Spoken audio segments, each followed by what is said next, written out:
Durante a Era das Trevas, os ideais de reforma da Igreja sempre estiveram presentes, mas pouco sucesso se conseguiu nas muitas tentativas de se mudar a Igreja.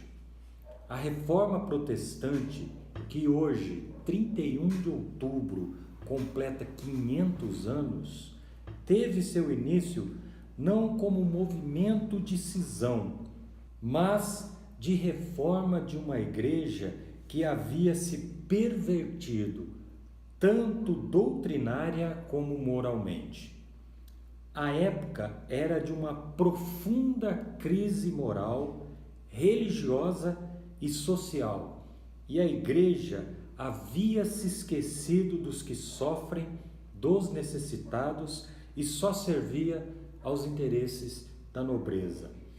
Em meio a tão grande degradação moral e espiritual, a igreja, motivada por questões financeiras, pois executava um grande projeto, a reforma e ampliação da Basílica de São Pedro no Vaticano, começou a vender indulgências.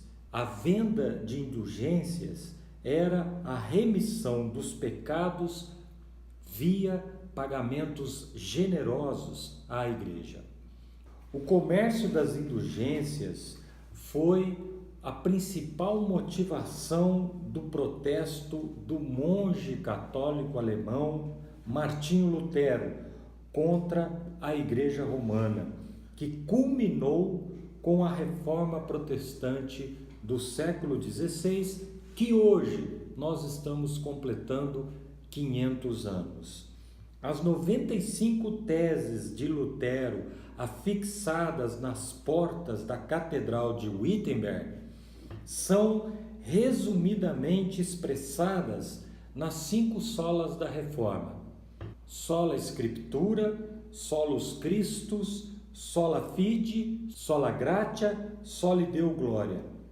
Todo o movimento evangélico dos dias atuais teve suas origens com maior ou menor influência na Reforma Protestante. Com certeza, Lutero, se vivo fosse, nos dias de hoje, estaria organizando uma nova reforma. Talvez estaria pregando em alguma porta de um grande palácio as 95 ou mais teses protestando contra o cristianismo dos dias de hoje.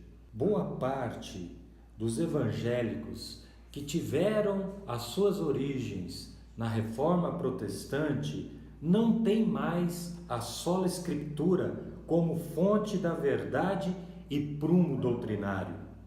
Agora, as experiências, as tais palavras de conhecimento, os decretos e atos proféticos possuem igual ou maior valor que a Bíblia. Solus Christus tornou-se apenas um jargão evangélico.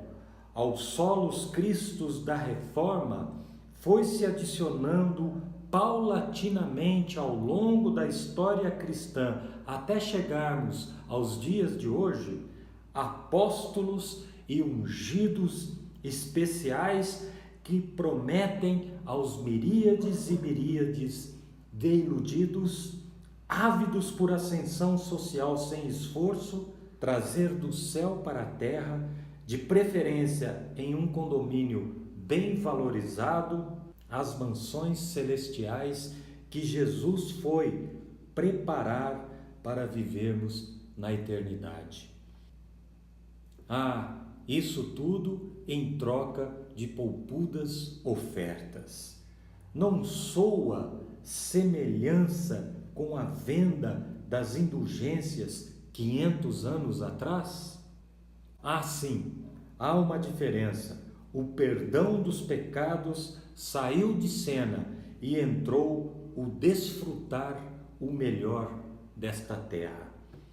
Sola fide, que na Bíblia é o meio para se chegar a Deus, agora se tornou uma entidade de luz própria. A regra do sucesso é ter fé na própria fé. Sola gratia é apenas um apêndice de uma religião onde o que vale é o mérito. Quanto mais você faz por merecer, mais você recebe.